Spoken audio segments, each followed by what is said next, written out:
मक्यूलर dystrophy जैसे असाध्य रोग से दिवंगत हुए बच्चों को श्रद्धांजलि देने और इस लाइलाज बीमारी के इलाज के लिए राघव मानस परिवार के आह्वान पर कैंडल जलाकर श्रद्धांजलि सभा का आयोजन हुआ।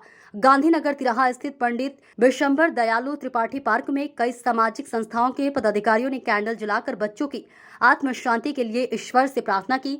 हनुमंत जीवाश्रय के संस्थापक अखिलेश अवस्थी ने बड़े ही मार्मिक ढंग से केंद्र और राज्य सरकार से इस असाध्य रोग के इलाज के लिए गंभीर प्रयास करने की बात कही।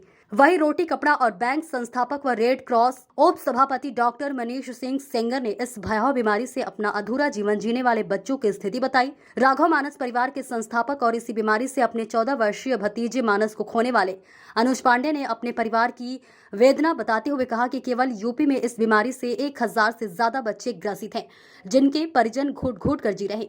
पूरे देश में इस बीमारी से पीड़ित लाखों बच्चों के जीवन को बचाने के लिए केंद्र और राज्य सरकार प्रमुखता से ध्यान दे। युवा समाज सेवी अमित मिश्रा ने दिवंगत नौनिहालों को श्रद्धांजलि देते हुए ईश्वर से उनके परिजनों को शक्ति प्रदान करने की प्रार्थना की। युवा नेता पंकज मिश्रा ने कहा, आखिर क्यों भारतीय चिकित्सा तंत्र इस बीमारी का इलाज नहीं ढूंढ पाया? भारत सरकार को त्वरित प्रयास करने चाहिए।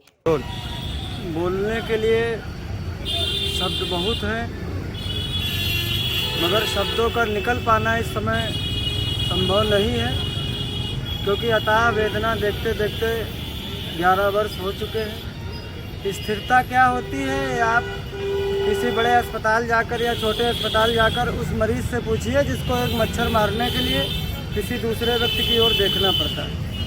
आप उन बच्चों की कल्पनाएं करिए जो प्रतिपल मृत्यु के ग्रास में हैं, जो ईश्वर से सुबह उठते हैं और शाम तक सिर्फ यही एक आस में अपना जीवन बिता रहे हैं कि कभी हमारे लिए इस बीमारी की भी दवा बनेगी।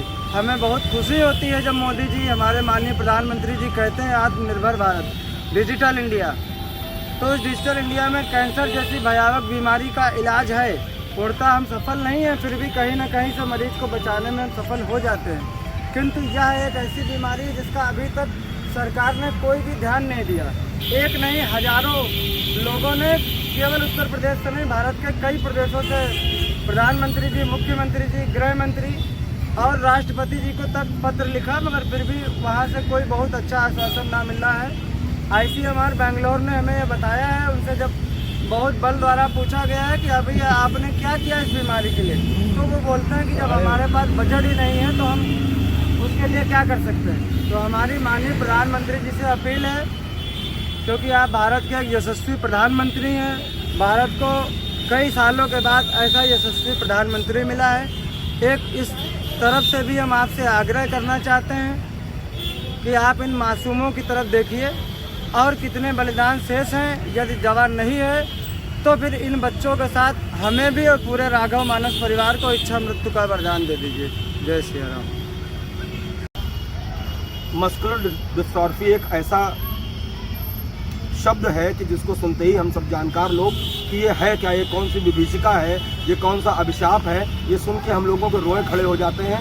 और मस्कुलर डिस्ट्रॉफी के बारे में मैं 2 शब्दों में बताना चाहूँगा कि एक ऐसा असाध्य रोग है जिसके लिए विश्व के बड़े बड़े चिकित्सक, बड़े बड़े चिकित्सा शोधकर्ता लगे हुए हैं, लेकिन इसका इलाज नहीं ढूंढ पा रहे हैं। इलाज न होने की वजह से न केवल उत्तर प्रदेश में जबकि पूरे विश्व में इतने बच्चे जो अपनी अधूरे जीवन को जीते हुए हम लोगों के बीच से हमारे परिवार के बच्चे जुदा हो रहे हैं। और आज की इस कैंडल मार्च से राघव मानस परिवार पूरा यहाँ उपस्थित है, हनुमान जी आश्रय परिवार यहाँ पर उपस्थित है, सभी कार्यकर्ता यहाँ पर जो इस बीमारी के लिए ईश्वर से प्रार्थना तो कर ही रहे हैं कि हमारे उत्तर प्रदेश में लगभग 1000 बच्चे जो इस बीमारी से पीड़ित हैं और पूरे विश्व में लगभग 2.5 लाख बच्चे इस बीमारी से पीड़ित हैं। और उनके लिए ईश्वर मदद करें, ईश्वरीय शक्तियाँ भी काम करें कि ये बच्चे जो अधूरा जीवन लेके यहाँ से विदा हो रहे हैं उनको पूरा जीवन मिले, उनको भी जीने का हक है। और हमारे चिकित्सकों को भी ईश्वरीय ज्ञान मिले कि वो अपनी चिकित्सा पद्धति को और अधिक प्रगाढ़ता से और अधिक गंभीरता से उसमें इस बीमारी का इलाज ढूंढें। और इस अवसर पर हम सभी के मार्गदर्शक अग्रज हनुमान जी आश्रय परिवार के और हमारे राघव मानस परिवार के मुखिया और संरक्षक आदरणीय अखिलेश भैया से मैं निवेदन करूंगा कि 2 शब्दों में अपील करते हुए इस कैंडल मार्च को सफल बनाएं।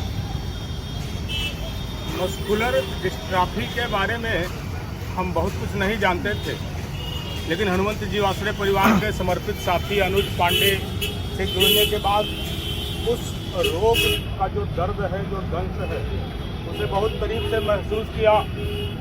अनुज के 2 भतीजे राघव और मानस इस रोग से पीड़ित, जन्मजात पीड़ित पैदा हुए। आज मानस हम लोगों के बीच में नहीं है। राघव उस रोग से ग्रस्त है। बताते हैं इस रोग से भारत भर में लाखों बच्चे प्रभावित हैं और सबसे विडंबना की बात, दुर्भाग्य की बात यह है कि इस रोग का कोई उपचार नहीं है। हम ईश्वर से प्रार्थना करते हैं कि वो हम मानव जाति की सहायता के लिए इस रोग के उपचार के लिए मार्गदर्शन करे हमारा, ताकि हम इन बच्चों का दर्द जो देखते हैं असहाय होकर, वो देखने से बचें। और देश की और प्रदेश की सरकारों से भी विनम्र निवेदन है कि इस रोग से पीड़ित बच्चों के बारे में गंभीरता से विचार करें। बोलिए। इस रोग से जिन बच्चों की मृत्यु हुई है, उनके लिए हम ईश्वर से उनकी आत्मा की शांति के लिए प्रार्थना करते हैं। आज हमारे बीच में अन्य बड़े भाई लोग हैं, सब अपने भतीजे के लिए एकत्रित हुए हैं।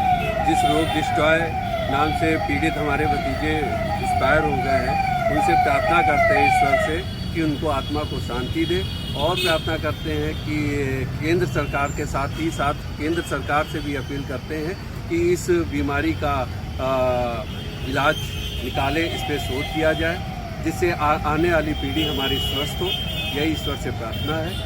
ओम शांति।